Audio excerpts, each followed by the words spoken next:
Hello and welcome to Freedom Care Warrior Project's Warrior Pursuits TV. Join us each week as we take veterans on outdoor adventures to show our appreciation. Freedom Care Warrior Project is down at Richland Chambers Reservoir, just south of Dallas, Texas, off I-45 near Corsicana. And we have 3 vets this week, and we're being hosted by Fisherman's Cove Lodge and WG Outfitters. Richard and those guys have welcomed us down here, and these 3 vets we have this weekend are going to have a great time. Some great folks out here. We got on the boats about 6:30, and we had 2 boats. Richard Walker and WG Outfitters had their boat, and then Chris and Bubba and the guys had another boat, and so we kind of split up. We went over into some coves. The wind picked up to about 15 miles an hour, so we had some white capping, but it was just an incredible evening, and all the guys had a great time.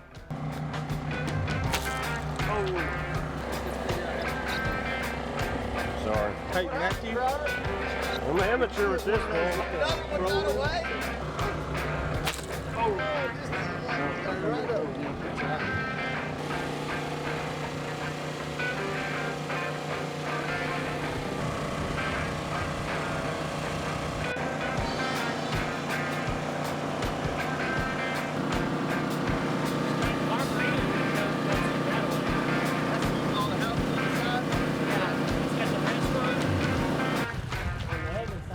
Like a long peninsula, and it's the same thing on the other side. It's sometimes it's good. It is pretty long. It was really before Vietnam got kicked off really bad, and really just wanted to get away from home. So I joined the Navy when I was 17, and served on 2 Westpacks, which Westpac is to the Western Pacific. Our mission on both Westpacks was search and rescue in the Gulf of Tonkin off the coast of Vietnam. And we just mostly plane guarded, and if from aircraft carriers, and when the planes went on bombing missions, if they got shot up, they would try to make it back over the Gulf and eject, and then we'd put a boat in the water and go pick them up. And we did that several times, and we were the first American warship to shore bombard since the Korean War. I've said often that my time in the Navy was probably the best time of my life. You hear more about it because more people are talking about it. There's more veterans organizations and things like this right here for vets. When I got back from Vietnam, there wasn't veterans I mean, the VA hospital was someplace you went to die. You know, I mean, it's not like it is now. So I think it's just more out there now. We've got several friends. One of our good close friends is Leroy Petrie, which is a Medal of Honor guy from New Mexico. Another good friend, Shiloh Harris. He's written a book, you know, Steel Wheel. Got burnt real bad in Afghanistan, and you just sit around and talk to those guys, and you see what their life is like now than before they went. It just sheds a whole different light on what the guys now are going through. With, I mean, you know, I was in a shooting war, and the war that they're going through, or that they went through over there, of course, it's a shooting war, but you've got all these high-tech bombs and missiles and roadside, you know, IEDs and stuff that, you know, that disfigures them more. You see more of that now than you did during Vietnam, or I think even the Second World War. You see more of it now. See? Ooh, big one right here. Ooh, that was close. Ooh, right over. Yeah, come over here. Oh, he's Take off. Yep. Ooh. Yeah.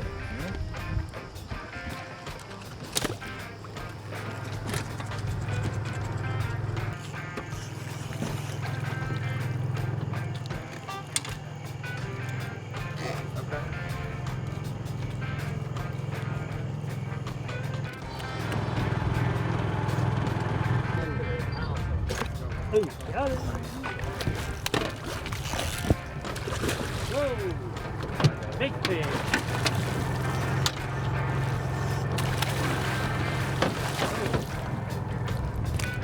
There you go, buffalo.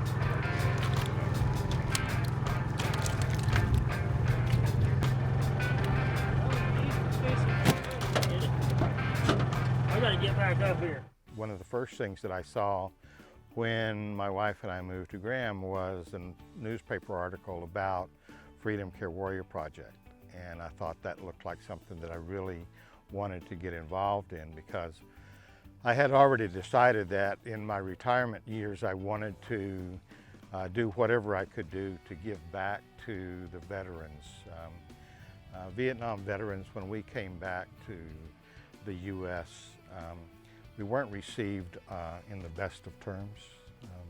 That was a very unpopular war, and we were pretty much held responsible for that. So the general populace didn't treat us very well.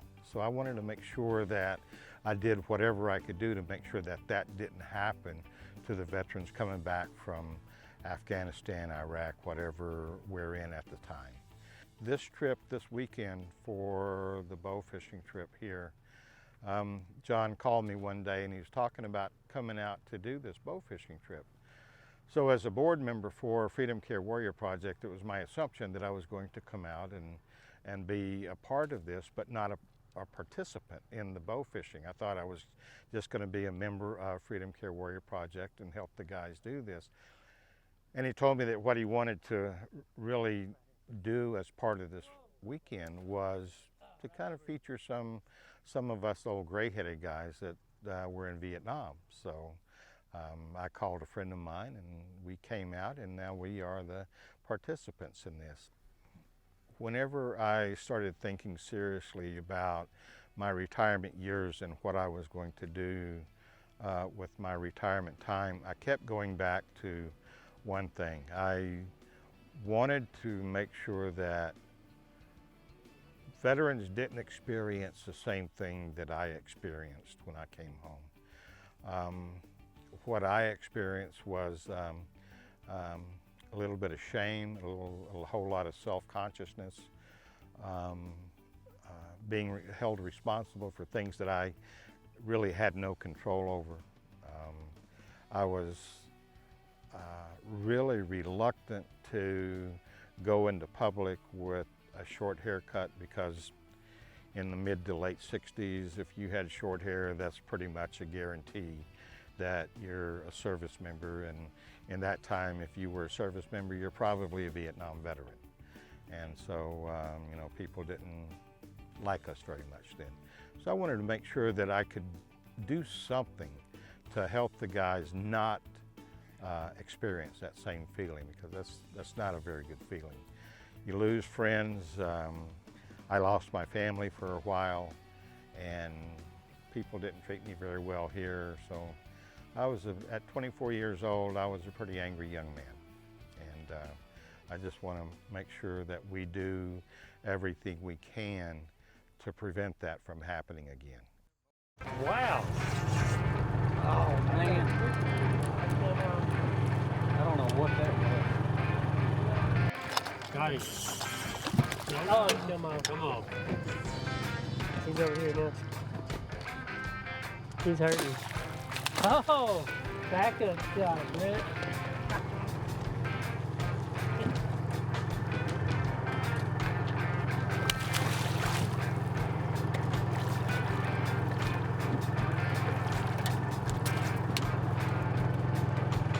He's on the run, man.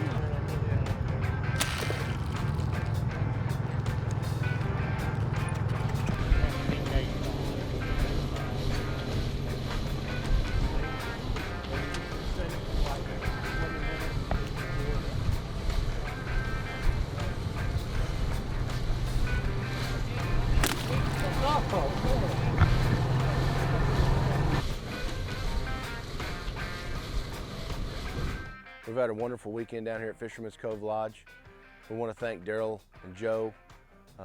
We want to thank Richard Walker at WG Outfitters, and Chris and Bubba and all the guys that put in their time to come down and volunteer and take these guys If you want a good place to fish, beautiful lake, beautiful country down here, call Joe and Daryl. Joe will take you fishing, Daryl will take care of the lodging, and just wonderful little cabins out here. All the staff, we want to thank all the vets for coming with us and enjoying the weekend with us. I'm Zach Thompson with Lone Star Wild Guide Service. I'm James Curry with Swinging Sea Outfitters. This weekend we've been fortunate enough to be able to partner up with some vets, give back to them a little bit for all they've given for us. It's something I'm really honored to do. I'm proud to be here. Talk a little bit about Lone Star Wild Guide Service. So that's just one dimension of our company. Lone Star Wild itself is much bigger than that. It's more about a culture, about a lifestyle. It's built on the pride of Texans and kind of fueled by a passion for the outdoors. What we're doing here this weekend is we've come up to Italy, Texas. We had a fortunate opportunity to be at White Rock Ranch. We're working with James and Swinging Sea Outfitters. And our thermal equipment is supplied by Third Coast Thermals. So this weekend we'll be using the IR Defense MK2s. This is a really great piece of equipment. It's top of the line. Folks over at Third Coast Thermal, Mr. Clifford Cheadle, he takes real good care of us. So we're excited to have this opportunity to be up here this weekend working with these vets. All right, so we're out here this evening at White Rock Trophy Ranch in Italy, Texas. We're thankful for Michael Bowles and his family letting us come out and do some predator hunting on some of their property. Got Zach here tonight, and he's brought the thermals down, and hopefully we can kill some predators off their place this weekend. With my snow, no sunshine, I'm a stranger to the light. As I slip these bones down into that night, I bring my back into the night. The hammer slowly takes my life, and I'm a slave to a whistle buzz till the day I die. Well, I'm just breathing out black, breathing in, breathing out again. Sick the way to make it to the walls caving. I die quick by the rich getting rich, and I'm breathing out black, breathing in, breathing out again. Breathing out black, breathing in, breathing out again. Sick the way to make it to the walls caving. I die quick by the rich getting rich, and I'm breathing out black, breathing in, out again. Yeah.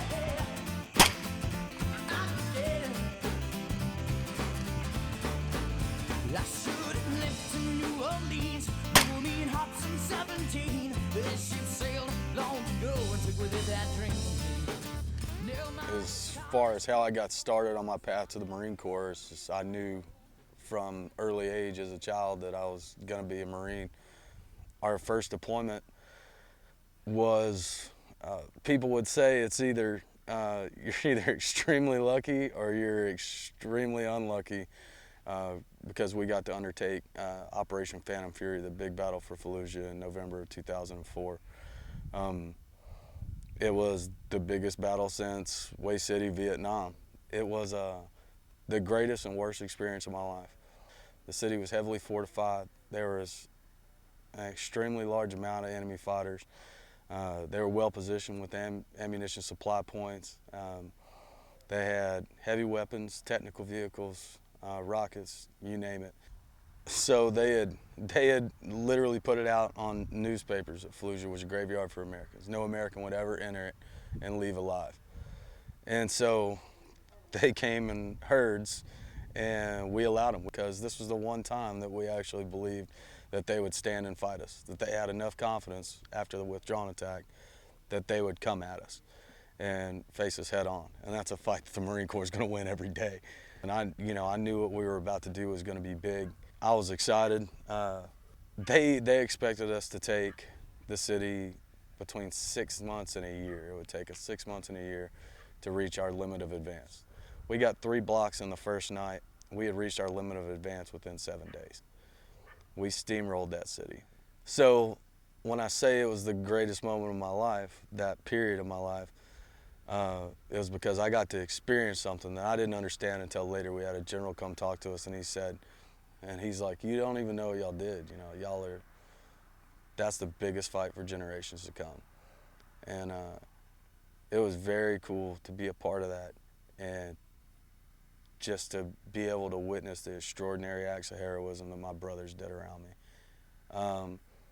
The reason it was the worst part of my life, I got wounded on day 8. Enemy grenade wound up outside of a house that we were about to enter. I got blown up, turned around, tore my left leg up a little bit.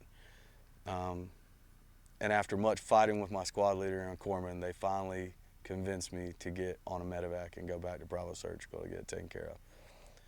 So I stayed in an overflow ward at Bravo Surgical, being treated for my wounds, while the rest of my brothers were in the city fighting still.